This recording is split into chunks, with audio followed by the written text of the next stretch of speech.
And now, the Lowe Post. Welcome to a Monday edition of the Lowe Post podcast, where we are about to say the three most anticipated words in the history of niche NBA podcasting, or niche NBA podcasting, as some people like to say. Not me. I'm a niche guy. What up, Beck?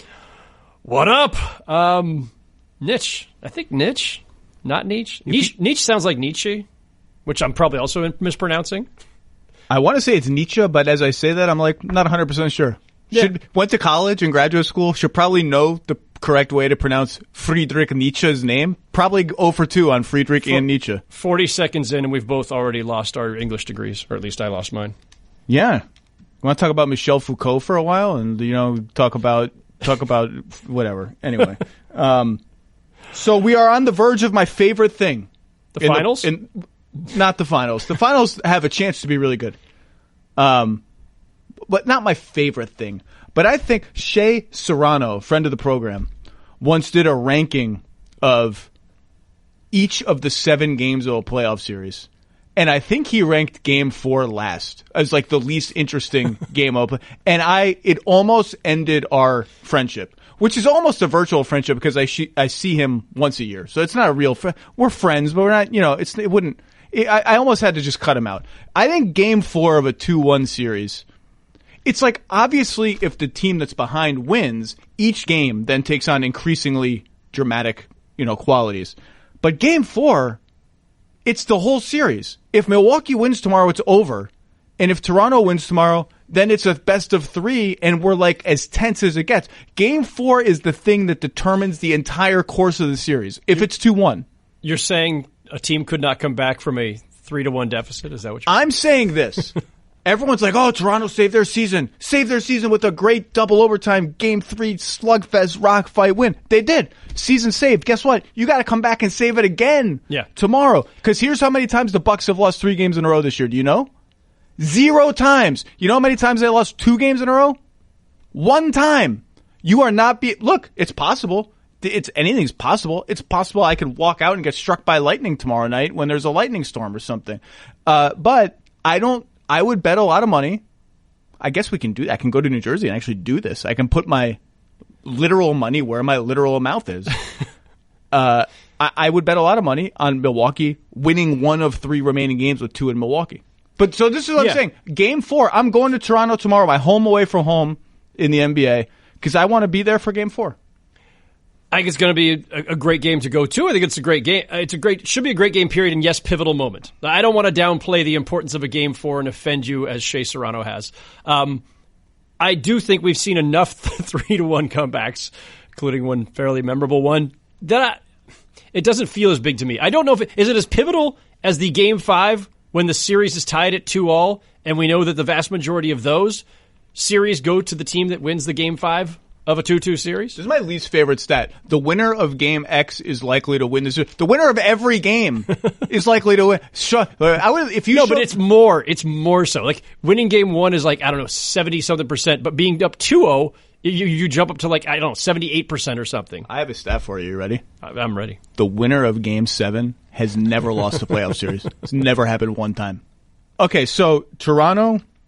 So you're I feel like this is not the first time in recent podcasts you have come on and offended me with some disagreement within that hits 3 minutes. You're becoming like a little Tyrion Lannister character arc where you're going a little downhill right now. We need to get back on the same page. I mean, at least I'm still alive. I'm not in jail. I got my little hand of the somebody pin back from Kuzma.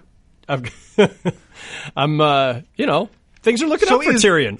I'm okay. Is the king LeBron when he has the hand of the king thing on? Or we assume that's LeBron, right? Like Kyle Kuzma is saying, LeBron is my king. I'm serving here as the hand of the king at the draft lottery. That seems yes. That is sound analogizing by Kuzma. The Game of Zones guys are just on fire. Killing it. That's right. I can't cuss on this podcast. Matter. The lottery gods. Okay, first of all, I'm not going to lie. When I saw that they had a lottery one and that the lottery gods were being invoked and of the lottery gods of whatever kingdoms in the NBA, there was like a tiny bit of me, that the vain part of me, that was like, maybe I'm going to be in Game of Zones because nobody loves the lottery more than me. And then it was just Mark Tatum who being fun. I enjoy Mark Tatum's performance at the lottery every year. I enjoyed LeBron's appearance on Game of Zones, just bad mouthing all the other teams. It was great. It was epic. The Malamut brothers who make Game of Zones are absolutely killing it this season. That one was spectacular. Of course, the Jimmy Butler episode that opened the new Game of Zones season was just over the top, incredible, uproarious. I've watched it like 17 times and I still laugh every single time. They've been awesome. I love the lottery probably as much as you do. I don't want to offend you again, so I'm going to say I love the lottery 99% as much as you do. No, that's okay. We can all love the lottery. There's enough room for everyone to love the lottery. It is irrationally one of my favorite things, and their spoof of it was spectacular. People, go watch Game of Zones if you hadn't seen it. Also the Toronto trade one was great, and I will never. I'm sorry for Jakob Poeltl, who I like and have interacted with many times. He's always going to be Jake Puddle to me from now on. Jake Puddle and Dirk on his NBA deathbed, talking to Porzingis and Doncic, and then Maxi Kleber as the third Dirk was tremendous. And the best one was asking Porzingis to justify why he was leaving his original house. And Porzingis just says the word Knicks. Oh, I understand completely. Say no more. Anyway. James Dolan's shouting from the balcony in the lottery. You're banned! You're banned! You're banned! It's great. It was just great. So okay, we're going to game 4. Pivotal. I mean, this is it. I mean, this is... I don't know if it's it. But no, I'm saying right. This is... I think both of these teams could talk themselves in, especially Milwaukee more than this, to a puncher's chance against the Warriors with Durant. We'll talk about Durant later. Yeah. Puncher's chance. Toronto is puncher's chance. Toronto is underdog, but puncher's chance. Milwaukee is more than that. Milwaukee is, okay, that's interesting. Even if Durant is playing, that's more interesting than any. It may not be as competitive in length of games as the Rocket series last year, but stylistically, it's going to be more interesting. It would be more interesting. So there's a temptation, I think, to look at last night's game and say, okay, Giannis, Bledsoe, and Middleton shot a combined 13 of 48, I think, with 9,000 turnovers. And the Raptors made 17 threes, and Norman Powell had his thrice annual Norman Powell game. But by the way, kudos to Norman Powell for maintaining the ultra serious, borderline stink face, stone face during these games where he hits threes and does stuff. He's like, I would be going crazy if I were him. He looks angry the whole time. There's a temptation to look at all of this and say 20 turnovers for the Bucks. Say, well, they almost won anyway. Yeah. This is just a lucky win for the Raptors. The Bucks are going to come and do the thing that the favorite always does in this game win the win the step on the throat game. Was something here real to you? Do the Raptors now, is this a head? I mean, again, a road team hasn't won yet. Is this a head-on fight to you now? Yeah, it is. Listen, quick aside. Among my least favorite NBA isms, NBA playoff isms, cliches, they just held serve thing. I've been ranting about this for weeks already. It's just dumb. It's dumb because of the stat that you already crapped on a little while ago. If you're up 2-0, you're going to win the series about 78 or whatever % of the time. And so it's not just because you're better. Right. No. And you started at home, but it shows how important it is to actually steal one of those first two games if you are the road team. If you go down 2-0, one, you weren't the better team already anyway, because chances are you went down 2-0 on the road and you already had a worse record. And two, you're just behind the 8 ball now, and you've eventually got to win on the other team's floor. So 2-0, if it's just the home team, quote unquote, holding serve, by the way, don't bring tennis into this. You got a problem with tennis? No, I'm just saying it's basketball. We don't need a tennis analogy. You know what I have an issue with? You know what really grinds my gears? This is a really long stare. I'm a little scared.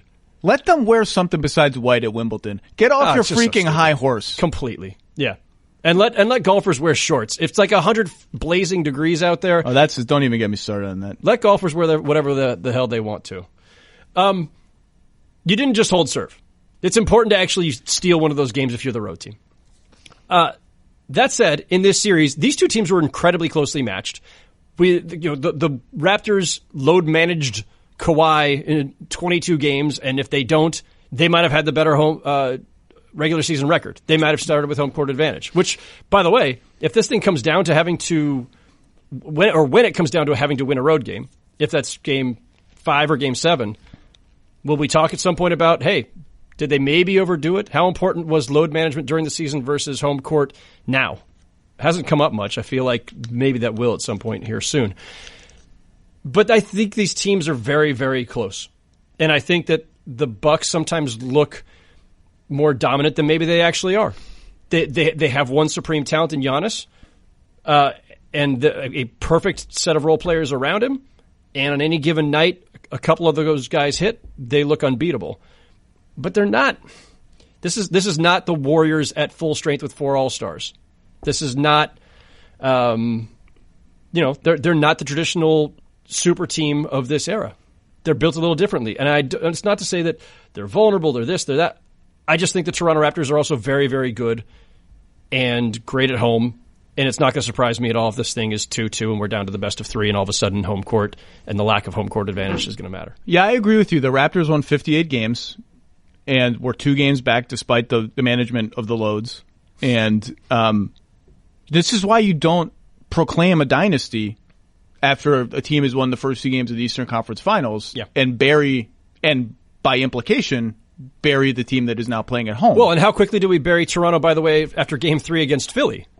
When the wheels just came off and the Sixers just Did we bury them? I don't remember. That seems like 4 months ago. Did people bury them? Oh, yeah. Oh, no. It was everything. The whole thing is coming apart at the seams. Kawhi's their only good player. Lowry is faltering in the postseason again. He's wobbling, and Marc Gasol looks 1,000 years old, and they don't have a second best player unless Siakam's great. And if Siakam's off, they don't have anybody. Who do they have? I mean, there was a lot of hand wringing after Game 3.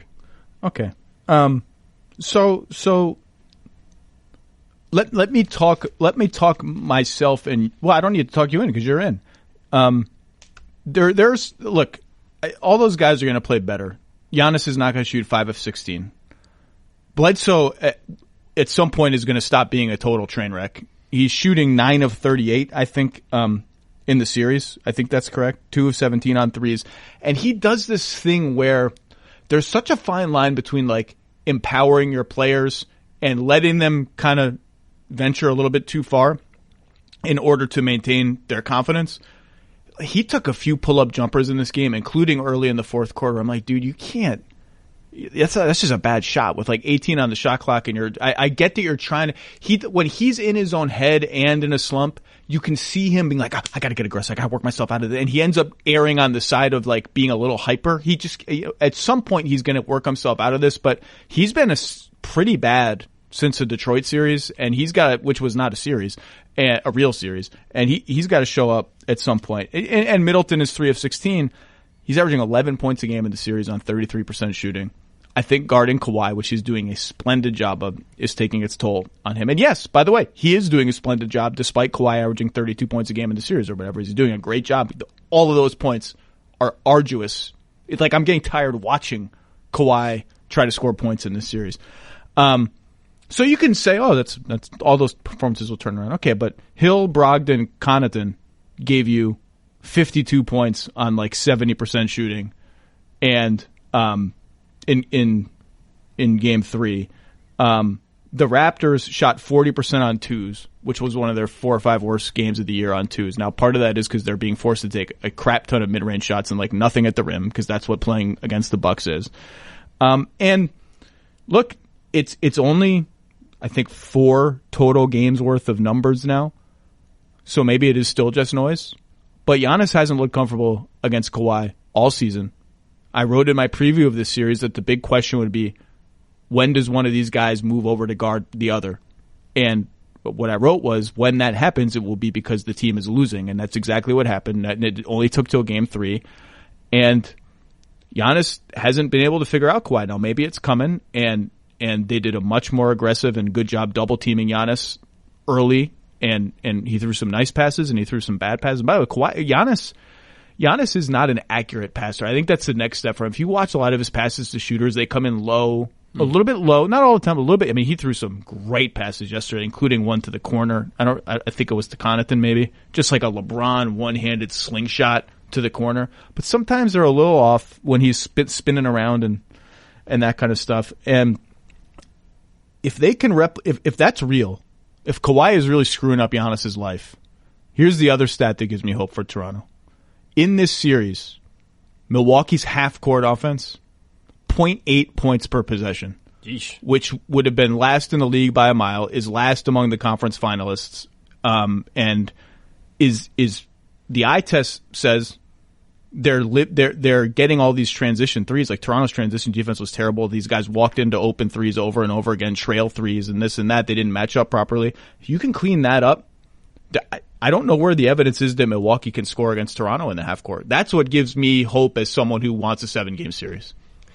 And yet, I feel like if Giannis finds that room to operate, the Bucks supporting cast and all those three-point shooters and the ability of Brogdon and Bledsoe when he's not in his own head to create as secondary playmakers next to Giannis, I feel like I have more confidence in a lot of ways in them than I do in some of the Raptors supporting cast. Siakam kind of has just kind of wavered in and out of things over the last couple of weeks, which is to be expected. He had 25 last night on 18 shots. People are acting like he played an okay game, and I understand he looks a little wild. He had 25 points, 2 of 5 from 3, made a couple corner threes that they badly. I thought Siakam was way more good than bad last night. Last night, yes. But we've seen him at other points in these playoffs look like a young guy who's still kind of just finding his way. Who's like this is the first season he's been this guy. He was just drafted, 3 years ago? 27th overall pick? I mean, this is the thing about this series. So much of this is depending on players who have never been anywhere near this before. Giannis has never been this deep. Most of the Bucks, or at least some of the key Bucks, have never been this deep. Probably all of the key Bucks have never been this deep. Except for George Hill, who's turned into, turned back the clock. So this is the first for everybody, except for Kawhi and Danny Green, really. Marc Gasol's been in a conference finals before. But there's Ibaka. Ibaka. But who, again, never know what you're getting from him from night to night either. 14 minutes last night is really hard to... And by the way, I don't question it. Gasol was playing his best game of the series by far. But when you're down to 8 now reliable players and 2 of them have fouled out and you only get 14 minutes, that's a surprise. Well, also shocking, would you have predicted that there would be a single playoff game where you saw Marc Gasol play 45 minutes at this stage of his career? I part of the reason... I'm going to pick. I have a column coming out tomorrow focused on trying how the Raptors can make Kawhi's life a little easier on offense. And in the column, I predict Milwaukee is going to win Game 4. And part of the reason is I just feel like the minutes distribution has been better for them all season. I mean, Bud has a little Kerr in him where he's going to sit Giannis at his normal time in the first and third quarters, no matter what the score is. He's going to play a lot of guys, no matter what the score is. And I do think there's some evidence that has long-term benefits. And you throw in Kawhi appearing to tweak his leg last night early in the game and then proceeding to play 52 minutes and Gasol being 2, 3, whatever he is, and playing 45 minutes. I'm a little more worried about the bounce-back factor for the Raptors than I am for the Bucks. Agreed, and especially because Kawhi did look gimpy at times in that game and played a lot of minutes. And as we sit here on the Monday at 3:25, I don't think we've had any kind of update on his health. Here's the update we're going to get. No update. Kawhi's playing. He's fine. That's the update. Yeah. That there's a rant for another day. Injury reporting in this league, which I feel like is getting worse all the time. Well, Windy had, I have sort of left the gambling stuff to other people, including not left. I'm not as well versed in it as I need to be. Nor am I quite as interested in it as some other people are. But Henry Abbott and Brian Windhorst have both written thoughtful pieces of what are gamblers who aren't the sharp dudes who somehow know that is going to get the Iron Throne at the end of Game of Thrones. Spoiler alert. There is no spoilers anymore.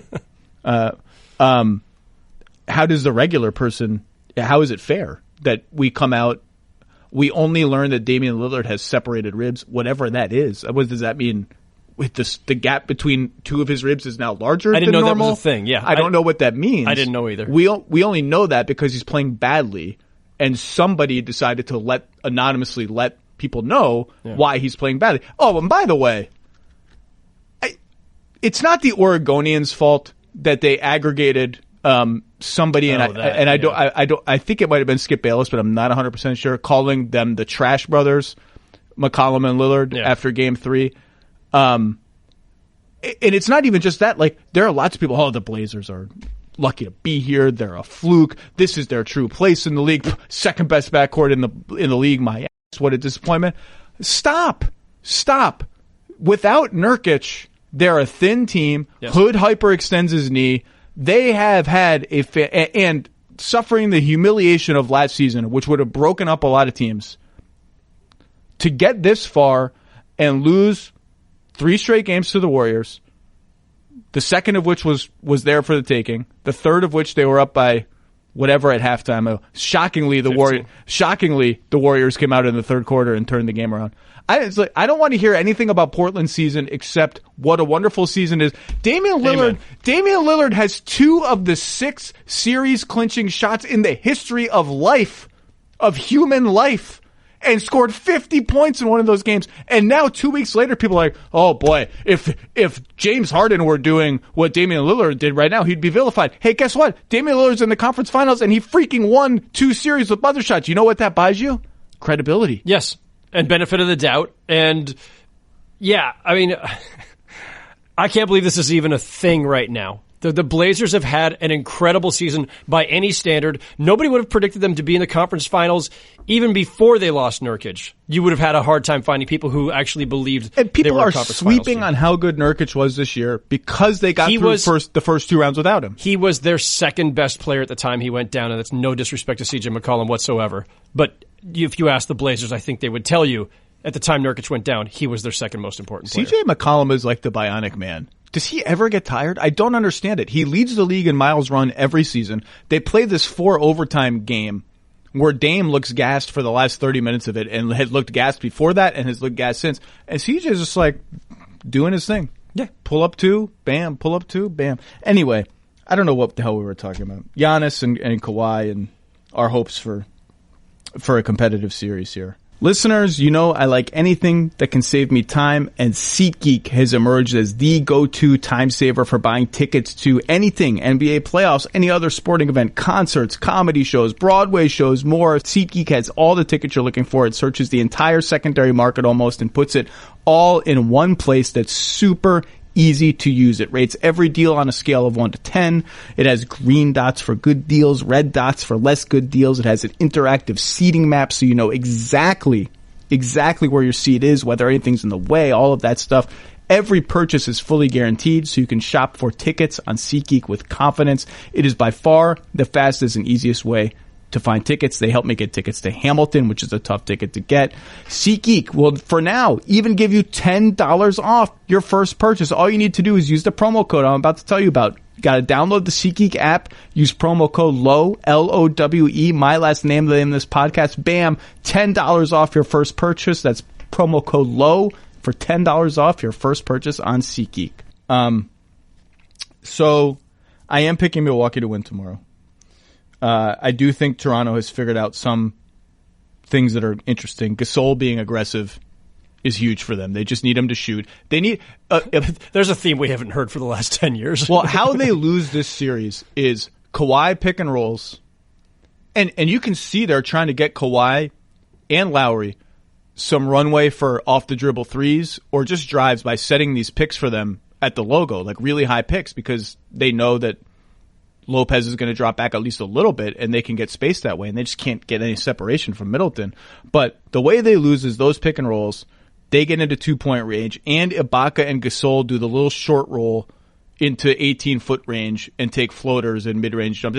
You're out. You lose. The math says you lose. You lose over 90 possessions that you lose. Now, if Gasol can catch there and spot someone open and make a pass to Siakam for a corner 3 like he did at some point in the marathon crunch time last night, fine, but that's how you lose. But they need Gasol to be aggressive. They need this Kawhi on Giannis thing to be real. And I'm interested to see how the Bucks, now knowing that is coming, try to ease Giannis's life in Game 4. Because Kawhi's a beast, man. He's an absolute beast. Yeah, and it's fun getting to see him back to this and going mano-a-mano with Giannis. And it's been, look, I had a story on Kawhi last week, just the idea that a guy who was almost, I don't want to say forgotten. We moved so quickly in this league. But the Trash Brothers now, or that's how quickly people moved. My God.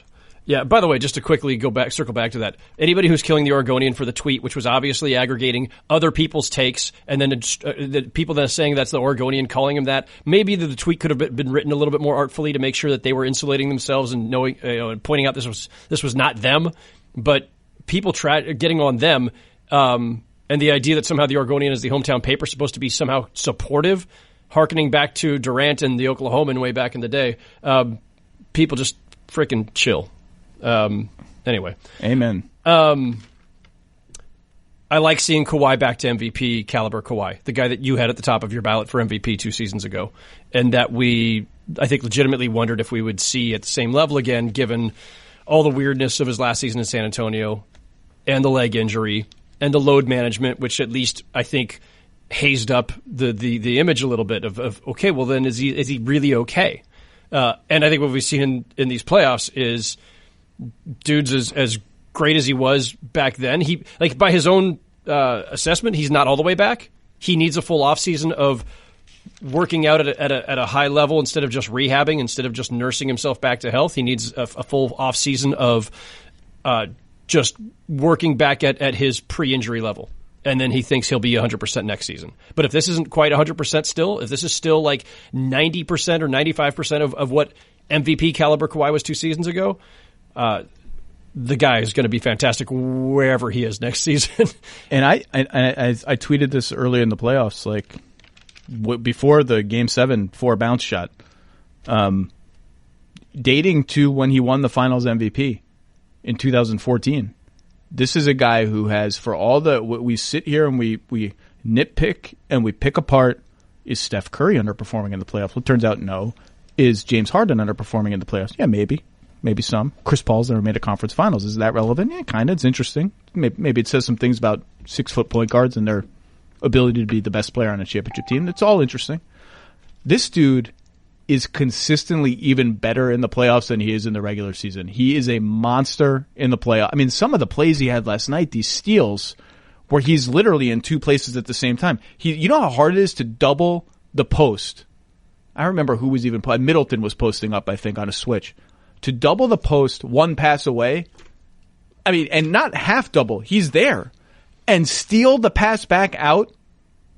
You're literally in 2 places at once to do that. And then to corral the ball on, this is a crazy play. This guy has consistently been a playoff monster.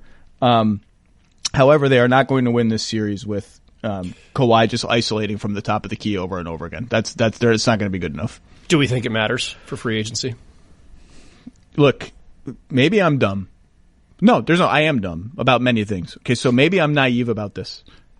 I said last week, I don't know what the percentage chance is. I said maybe it's 30.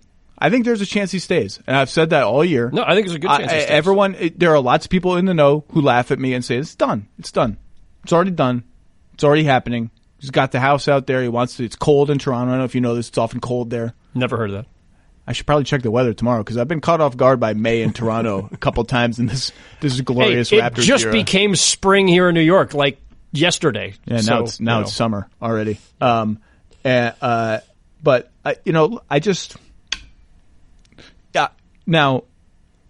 if they had gotten rolled in this series, maybe that leaves a sour taste in your mouth. Like we're pretty far away from this Bucks team that's rising, and Lowry's older and Gasol's older, and I don't know really where my future is here other than Siakam. But if they turn this into a slugfest, and even if they lose, I don't know what the chances are, but I've said all year, I'm not ruling it out. I don't want to, 30 is about as high as a percentile that I'm even willing to guess at. Maybe it's less than that, but I think there is a chance that he stays.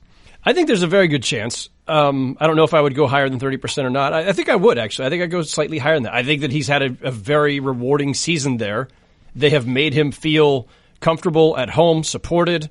Certainly physically they've done everything possible. I had the quote from a rival GM in the story last week about the fact that, and this was something somebody said to me in December. Like I filed this one away thinking like, I didn't even know if I was ever going to use it. I was working on a different story at the time, but a rival GM had said back in December, if he stays, it may be because of Alex McKechnie, because of their director of player care, or Alex got his fancier title than that, which he deserves. I just refer to him as the Silver Fox. He's the Silver Fox.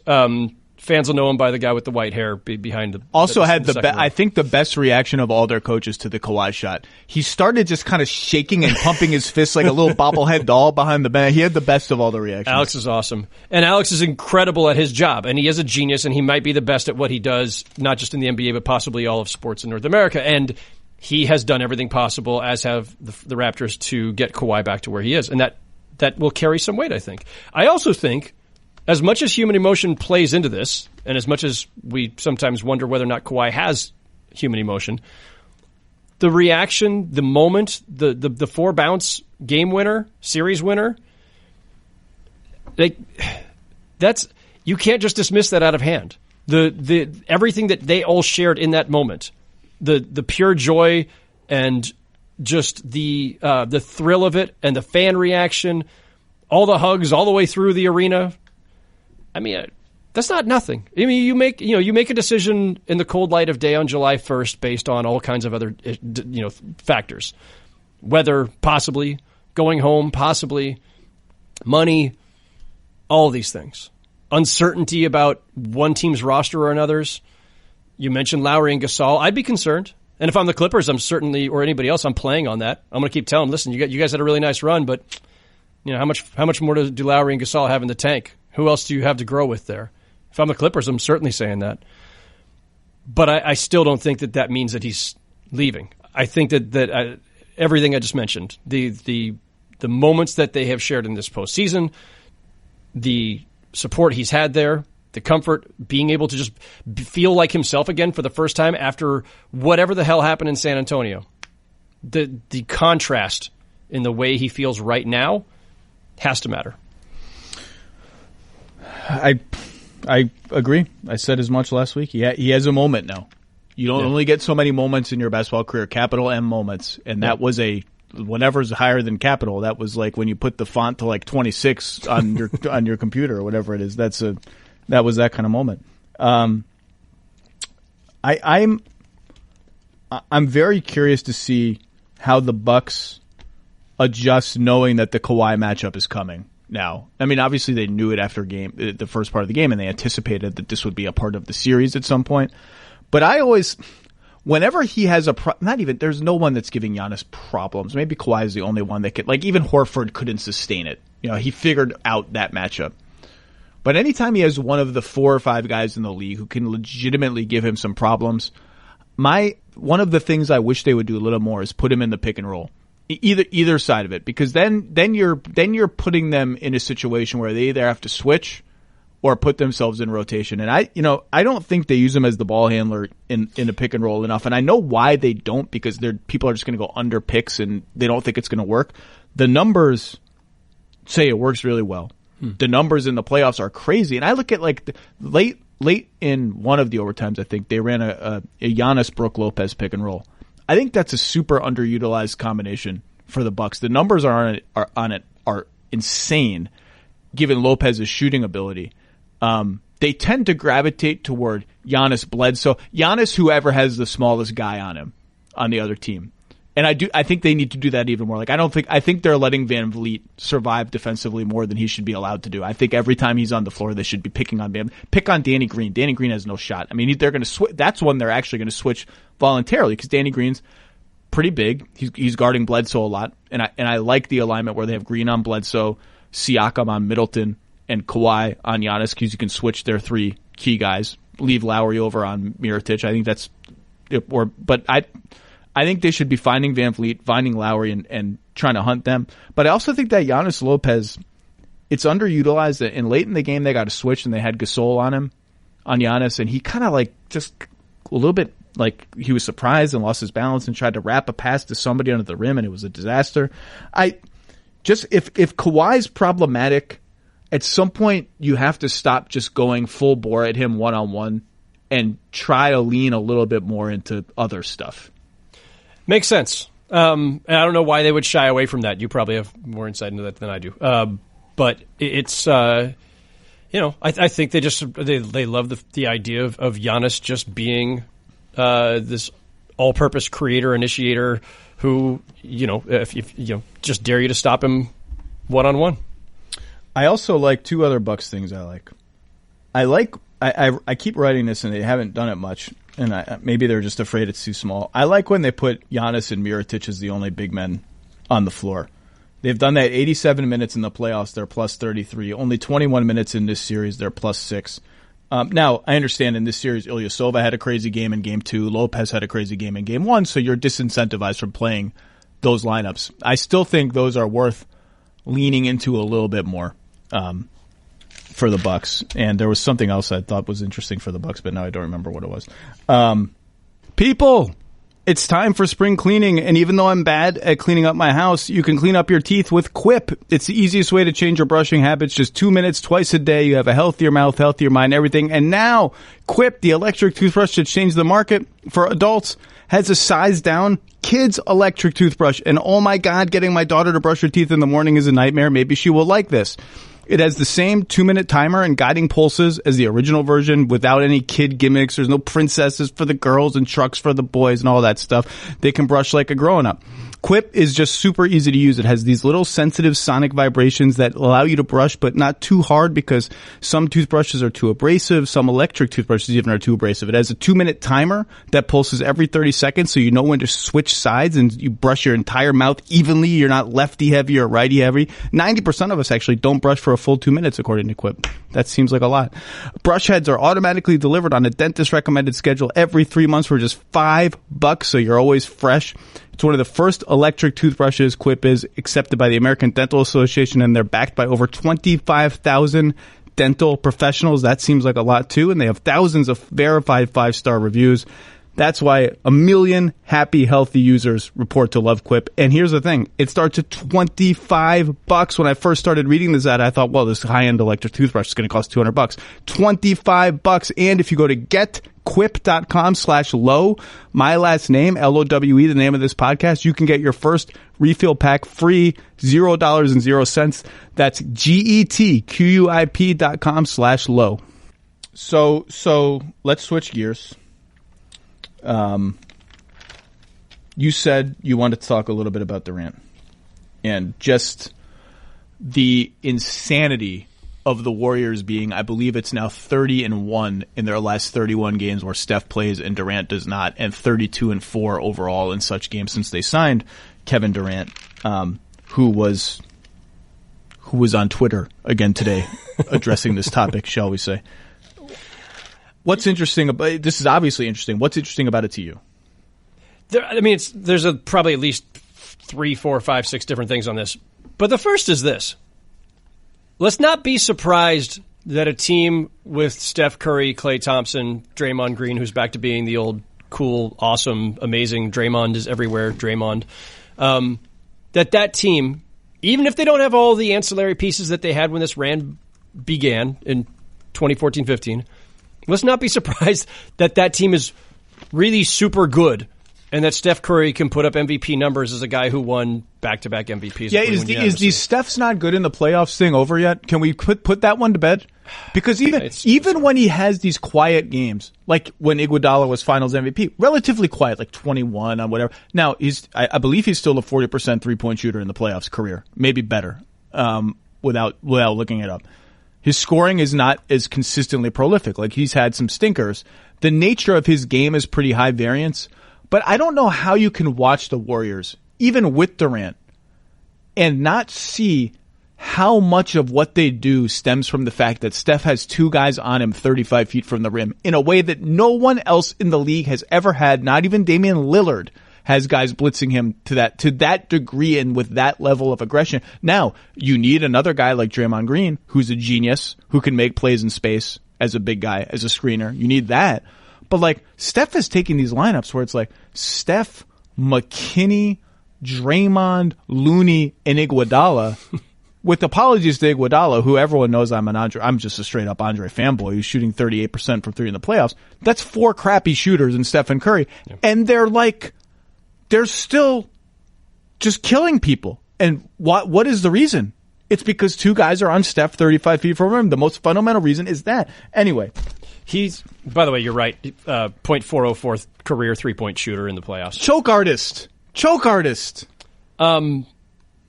We should not be surprised. We should not be surprised that the greatest shooting backcourt in the history of the game, plus Draymond Green, one of the most unique and essential defensive players we've ever seen, and certainly in this era.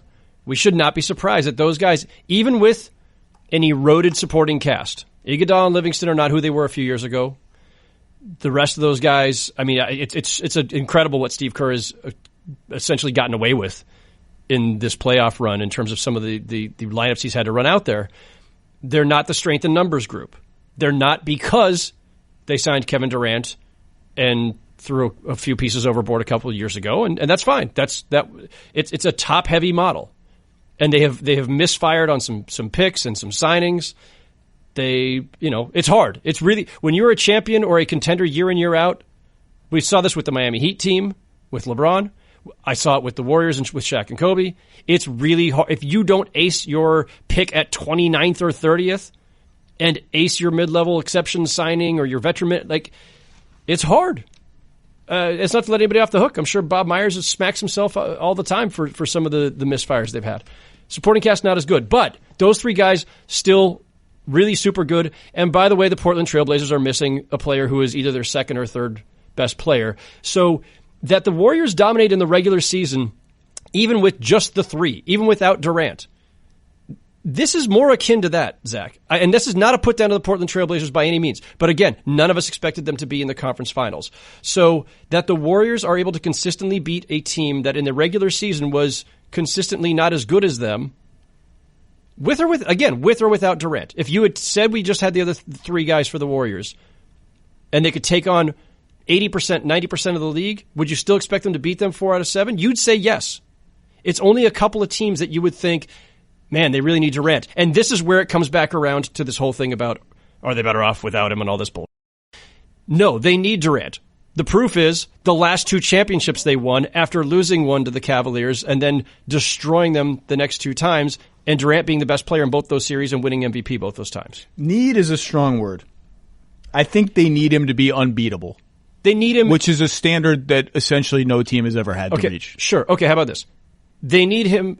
They have needed him to win the championship. They don't necessarily need him to get to the finals. Although, are they beating the Rockets in the conference finals a year ago without him? See, I think it's hard.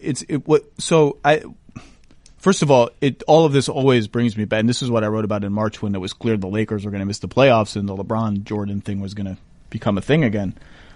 The series that I wish we got to see was 2017 finals, but in an alternate universe where the Warriors never signed Durant. Agreed. Now, maybe that finals doesn't exist because if he stays in Oklahoma City, maybe Oklahoma City makes the finals. But let's say the Warrior you just hurt Oklahoma fans right there. You just really just kicked them in the face just now. I just stated a thing. I didn't mean to hurt anyone's feelings. That's the series that I really wish we could have seen because that was the best Cavs team maybe ever. The 2017 Cavs with Kyrie and Love and LeBron all rolling, and they just didn't have a chance, and they got rolled in the first 2 games in Oakland, and the Cavs always came into Oakland for games 1 and 2, shocked that they had to play this high level of basketball, and they would get destroyed by Leandro Barbosa, and you just name all these players who would kill them in games 1 and 2. And after that, it was, game 3, they lose in the Durant dagger, and then game 4, they rally and force us to go back to Oakland to close it out. But that's a series I wish I would have seen because I think Cleveland, I don't know what the chances are. I think I might have picked Cleveland to win that series against the Harrison Barnes Warriors. The Cavaliers, as you and I both well know, absolutely believe they could have and should have won in 2015 if they don't lose both Kyrie and Kevin Love. The Warriors win, the dynasty begins. The next year, Draymond is suspended, and the Warriors lose, and the Cavs win, and the Cavs now believe they should have won back-to-back. That loss causes all the chain of events that leads Kevin Durant to the Warriors. Maybe he would have gone anyway. I don't know. But the Cavaliers at full strength with those 3 guys were really, really good. That was a great team. That was a team that just absolutely obliterated the entire. And you can say, they killed the East. The East wasn't that good. I mean, it was almost as if they were participating in the D-League playoffs. They beat the East so badly, and you should not be able to beat any grouping of 3 playoff seeds as badly as they did. And so, did the Warriors need Kevin Durant They didn't need him to win 73 games in a regular season in which they decided the regular season was so important that they wanted to set a record. No, they didn't need him for that. That's true. They have won a lot of games before him. They won a championship before him. Did they need him at least, though, at the championship level? Did they need him to beat a Cavaliers team that had beaten them the year before? I don't know. I don't know the answer. Right. I wish I could. That's what I'm saying. I wish I could see the series. Right. We'll never know. You can play all the simulations you want on NBA 2K or whatever. We don't know. But you can't. This idea that Kevin Durant is just. I mean, in some ways, he is a luxury for most team for this team in particular. But it doesn't mean that he wasn't essential to win these last two championships. He was more than essential. He was the difference. I think he was less than essential. You think they would have won those without him? So again, this is something that's hard to reverse engineer, right? Yeah. So here, I'll link it to what's going on now. What's going on right now has forced me to recalibrate my expectations for them next season if Durant leaves, because you watch them, and Nate Jones, who's a Twitter personality agent, has been tweeting about this a lot over the years. And Nate is great follow on Twitter. And he's tweeted, and I've agreed with him for most of the season that, you can't just pencil these guys in as favorites in the West next year if Durant leaves, because the supporting cast is eroded, as you mentioned, and all these guys are a little older now. And I agreed with that all year. And I wrote a couple columns ago that there's this parlor game ongoing in the NBA where you talk to everyone at the combine, this and that. Like, what's the West pecking order next year if Durant leaves? Where do you put the Warriors? Do you put them above the Rockets? Do you put them above Utah? And I thought all season, they don't look great. They don't look awesome, when they're having block games and Durant's not going. And then you watch the Clippers series and they need Durant to go supernova to win a few of those games. And you start to think maybe that, and then this happens. And I think it's made me recalibrate in this sense. I think it's hard for the non-Durant players to get to the gear that they need to be in to play this style when Durant is both on the floor and and playing and in the rotation. So even when Durant's taking his 3 or 4 minute rests and Draymond and Steph are on the floor, I just feel like they're out of that. They get they need to play like they've played against Portland. They need to cut and screen, and everything needs to be 100 miles an hour, because no one other than Steph occasionally is just beating people one-on-one. It's a 5-man game, and those 5 guys need to just be totally locked in on every screen, every slip, every pass, every decision. I think when they have Durant on the floor, you can see it sometimes with Curry. He doesn't move the same way. He'll give up the ball and realize, okay, this is not coming back to me. I'm just going to sort of walk around a little bit here on the wing, and Clay will do it. And I think now that they're back to playing this way, you are reminded of when they lock in. And also what happened is Draymond lost 23 pounds and got into shape and became Draymond Green again. Small thing. So this is, but not, yeah. And so this is sort of forced me to grapple with, I think the whole year I let recency bias, what I'm seeing on the floor now, how they're playing with Durant, how Draymond looks like 80% of what he used to be, I think to a degree that became inaccurate, color my perception of what this team could look like next year if Durant leaves. I think, by the way, if he leaves, I bet Draymond comes in shape next year and stays in shape, because I think they're going to be hungry to I think they're enjoying this, not out of any animosity to KD, but I think any human nature. Let's remind people what we are. Let's remind people what this looks like when we play like this. Absolutely. Just as KD wants to remind people I can carry a team, or show people I can carry a team, I don't have to be viewed as this, bandwagon hopper or whatever people wanted to say about his joining the Warriors. Both parties, the Warriors on one hand and KD on the other, if they go their separate ways, will have motivation, as you note. It's a human feeling to want to prove something, and that's fine. And what you just described of the Warriors, Zach, of the way that they play when he's during a stretch like this where they don't have him, how precise they have to be, how coordinated they have to be, the 5-man game, and the beautiful basketball that they played. And that's the team that everybody kind of fell in love with when they were darlings before they became villains. That was a team that everybody people, even non-Warrior fans, people across the country, that they loved that team. That team was fun and embraceable. And then they got KD, and suddenly it was like a big heel turn by the whole franchise as far as the public was concerned, and people started resenting them, and they got sick of them and all this other bullshit. It's not that team didn't still exist. They clearly do. I do think that the motivations or the rationale that led them to wanting to sign KD, other than, hey, there's a crazy cap spike and we have a bunch of room and he's available, they saw in that loss to the Cavaliers that sometimes we're going to struggle in crunch time against a really great defensive team in a big playoff series or the finals. We're going to struggle to manufacture a shot. We need a guy who can do that.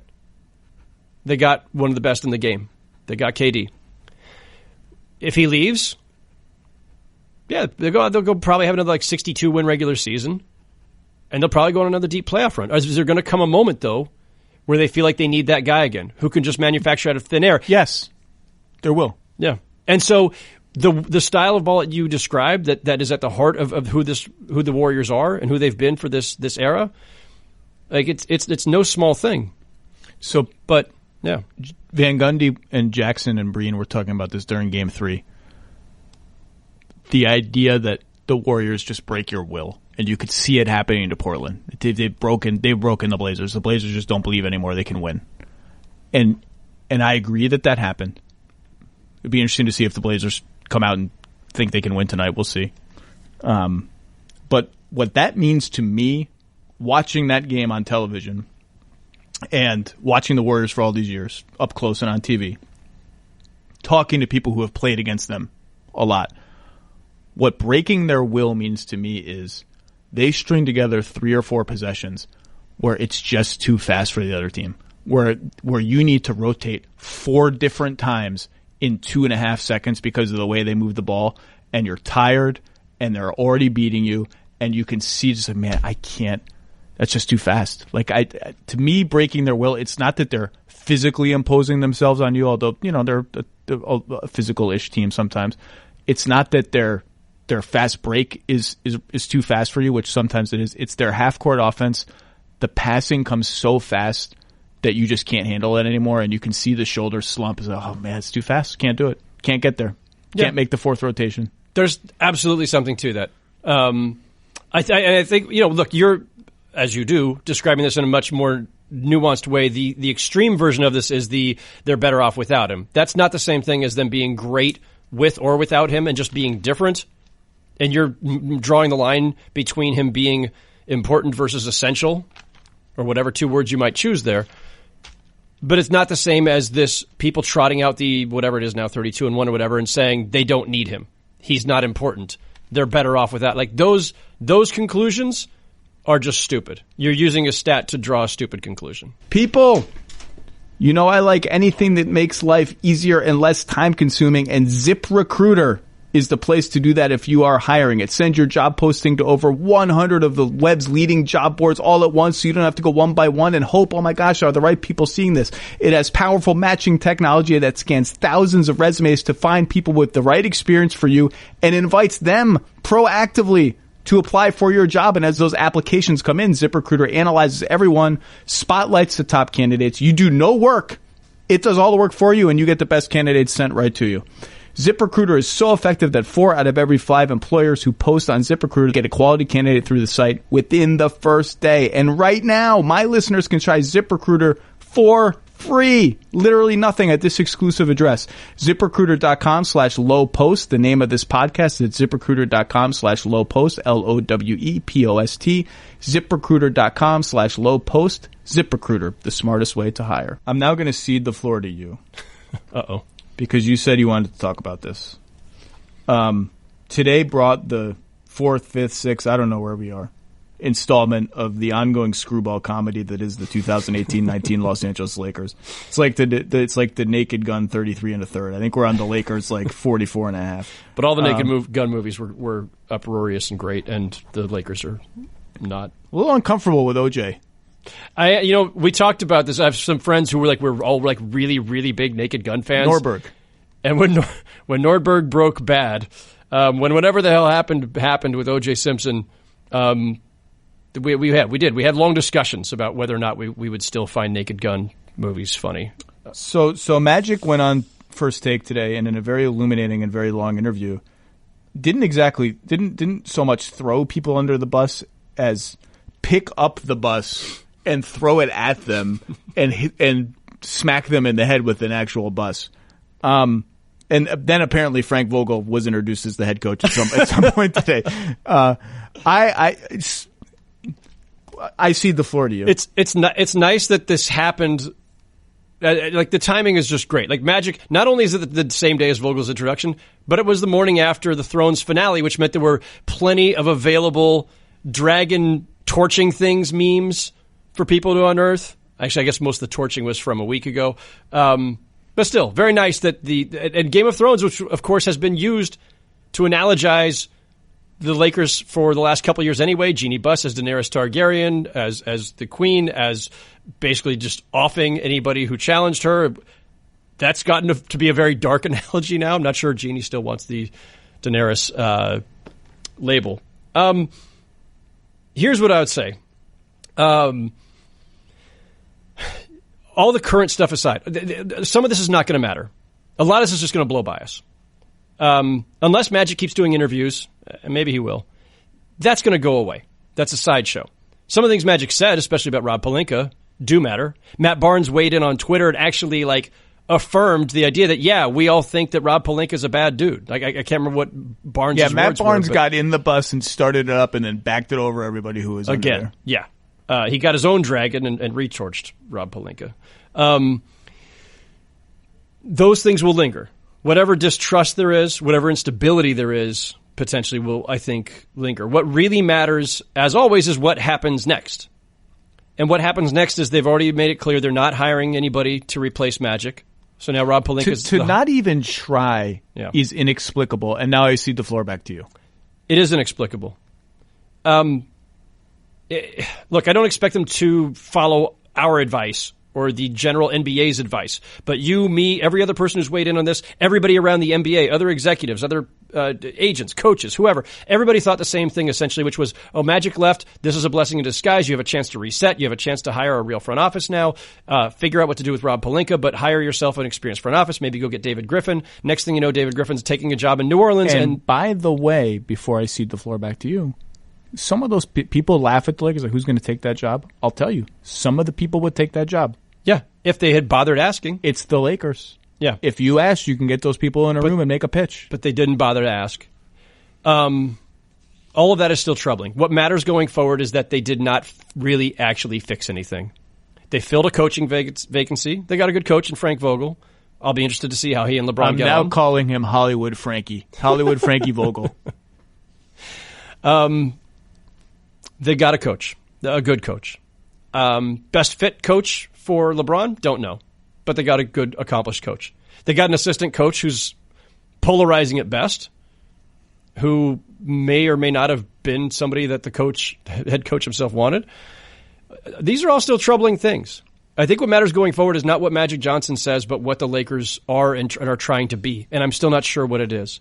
And a quick aside on this, and one of the reasons why I still wanted to talk about this, even though your appetite for anything Lakers is it's not the Lakers. It's. I do think there is something to the idea that the league should have an interest in reminding people that the most important basketball games are going on right now. The whole point of all of this is to be playing in these games. The whole point, and this is the second time by virtue of being a complete big top circus with elephants pooping everywhere like the goats pooping in Phoenix. The Lakers have trumped what should be the moment where the NBA is telling people, and it's not like the NBA can orchestrate this and tell Magic not to go on first take and this and that, although they could. They might try. We keep hearing this like, are people going to watch the Bucks? Are the Bucks going to be a ratings draw? This guy is the next best player in the NBA. He should be LeBron. He should be a ratings draw. Like the NBA should have more of an interest in. It's the media's fault too. It's all of our fault. Like these are the whole point of this is to be playing these games on May 20th. Yeah. And we're not talking about those games. So we are, but a lot of people aren't. No, the Lakers have a habit and a talent for hijacking the conversation. And they have. And the interesting thing here too is like people say, oh, LeBron's barely even part of this. This is all just them, really. Or 98% them. This is not LeBron's doing. This is Jeannie Buss's doing. This is Magic Johnson's doing. It's Rob Pelinka's doing. Apparently, it's Tim Harris's doing, the CEO, for wanting to defend something else. I don't know his whole title, for wanting to keep Luke Walton as coach. And this is part of the whole thing. Is like, so the Magic's unhappy that Pelinka's apparently backstabbing him, according to Magic. According to Magic, I said yes to the aggregators. And Tim Harris, according to Magic, steps in front of his decision to fire Luke Walton. And so Magic concludes, well, I don't have the power here. And so then he says, well, too many of these people have Jeannie Buss's ear, this and that. That's Jeannie Buss's fault. Like, if Magic can't make the decisions he wants to make, that's the owner's fault. That's fundamentally the owner's fault. So last week, somebody suggested to me, and asking me this specifically because I covered them back in the Shaq and Kobe era, 97 to 2004, specifically for my years. Is this like that? Because somebody else had suggested it was like that. It's always been this way. Lakers, they always produce drama. They're always like, it's all palace intrigue. It's just the Lakers. To which I say, bullshit. Absolutely not. This is not the same. Yes, the Lakers have always had a penchant for high-stakes drama and intrigue, some infighting, all kinds of stuff. But this is not the same at all. Not only were they winning 3 straight championships at the time and going to the finals 4 out of 5 years. And yes, arguably, if not for the feuding between Shaq and Kobe in particular, maybe they would have won 4 titles or 5, but they did still win 3. It's not just that. Yeah, like all teams have some tensions. Most of them. Some infighting, some feuding, ego clashes, whatever. It can happen. But what the Lakers still had back then, despite all of that, was stability. Phil might be fighting with Kobe or Shaq at any given time. Shaq and Kobe might be fighting with each other. Phil and Jerry West had their tensions. Jerry West and Jeannie had their tensions, even when Jeannie was still just on the business side, because when Jeannie started dating Phil Jackson, that really kind of unnerved Jerry West. Jerry West and Jerry Buss, underrated part of this, Jerry West and Jerry Buss had their tensions at times. These things happen, and sometimes they became stories, and sometimes they became big stories. But there was a stability that and a foundation there that you never stopped believing in the Lakers' ability to win or to attract talent. Karl Malone and Gary Payton in 2003 went there at dramatic, massive pay cuts to play alongside Shaq and Kobe and to chase a ring. Horace Grant went there. Ron Harper went there. All these guys, Mitch Richmond toward the end of his career wanted to sign up for it. Like, guys, people came because they wanted to be part of it and because they trusted that organization, no matter what else was going on. And mostly in that time, it was Shaq and Kobe who were doing all the fighting. It wasn't the front office turning on each other, and no one was ever around the league wondering if the Lakers knew what the hell they were doing or whether they would sabotage themselves from within or whether they were capable of making smart decisions. They did hire Phil Jackson at a time when Phil Jackson was the best there was. And there was a stability. And now part of that, too, is that Jerry West was in the front office there for 30-whatever years. And when he was done, he handed the baton to Mitch Kupchak, who had been with him for the majority of that time. And so it was seamless. And Mitch had his run. And Mitch got them Pau Gasol, and they won a couple more titles. It was at the end of essentially the Jerry-Mitch era and the beginning of the Jeannie Buss era, coincidentally, where they had to finally make a break with the past, where it was like, well, Mitch's time had run out, and he and Jim Buss go out together, and now Jeannie's got to hire somebody. But for the longest time, they had a certain stability because it was Jerry West, and then it was his hand-picked right-hand person in Mitch Kupchak. And what they have now is an instability and I think a lack of direction, maybe even lack of conviction, that is undermining them. And this is not what was going on back when Shaq and Kobe were fighting with each other. This is on a completely different scale, and it speaks more to a franchise-level instability as opposed to just some personalities that weren't getting along on a given day. It's not analogous at all, and if anybody draws that analogy, they're off their rocker. This is much worse. Okay. There you go. That's it. I'm not going to add anything. Feel free to disagree with any piece of that, but that's what was kind of on my mind leaving Chicago last week after somebody had drawn this I think very bad analogy. Which, by the way, in Chicago last week, where you saw the Weber Grill sticking out of the building for the first time. Never noticed that before. That has been there for... I know. People told me 15, 20 years. That and the big frog coming out of the Rainforest Cafe. Times. Yeah. Yeah. Like, how do you, apparently, that's a child-friendly... That's like you would take your kid there to the Rainforest Cafe. Never been. I like the frog, though. I was walking to a meeting at a restaurant with a source who I met at the same restaurant after making the same walk from the same hotel last year, and I never noticed the grill before. I'm beginning to think I don't look up enough.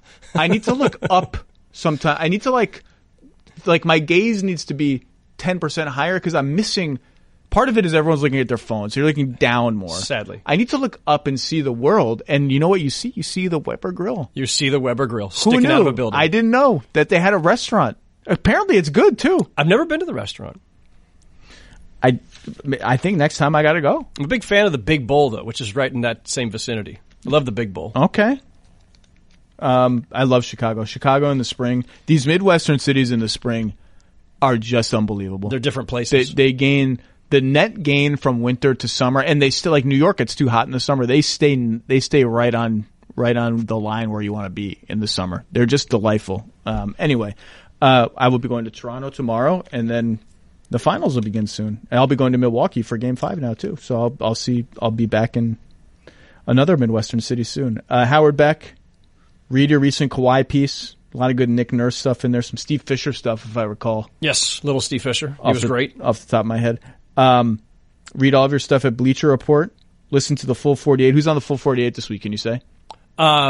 Still efforting at this moment. The one currently up is the one I taped with Jonathan Wasserman, our draft guru, last week from Chicago to set the top 10 post lottery and talk about AD and Zion and all kinds of stuff. You had another big one recently. Who was it? I listened to part of it. Why am I blanking on who it was? It was a big one. Kelly Alcoin from Billions.